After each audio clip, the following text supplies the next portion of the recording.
And you know that when you have a garden, you have to weed regularly, especially if you're not using like a pesticide um, that kills the weeds from ever coming back. A lot of people don't like to use that. It's poison, it gets in your soil, and it can prevent your soil from being receptive to certain things growing.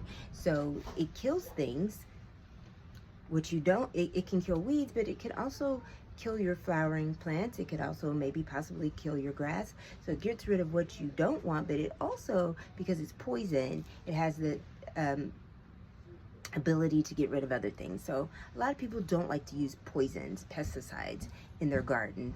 So sometimes you can find a homeopathic um, solution that you could use to kill weeds, but sometimes they can be just as bad. Like I know once I used a salt and baking soda vinegar solution to naturally kill weeds, but all that salt in the ground, it gets in the root system, it gets in the soil, especially when it rains, and it can still kill things, right?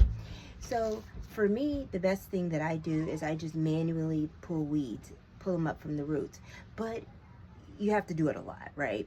But it is weeding, it's uprooting. Why? Why do we even need to pull weeds? We need to pull weeds because weeds can actually choke. They go down and they choke up the good stuff. Like they wrap around the root system of their plants, of the other, they can overtake seeds that you have growing. They can overtake roots of other things that you want to be there. So you have to get those weeds out. You have to uproot, right? So when we're going through our cultivating period, where God is preparing us for our next, He has to weed up, weed out, and uproot things in us that don't need to be there.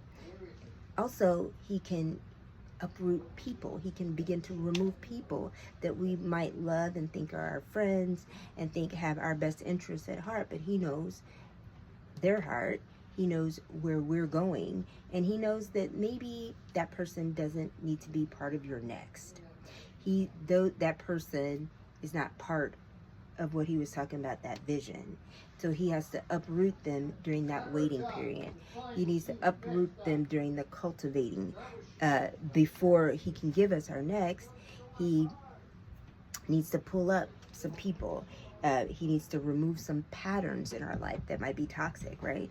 Some things, processes that are in place that don't need to be, that are not part of our next. So He has to use this time before He gives it to us to get all that out. People, toxic patterns, toxic behavior, toxicity.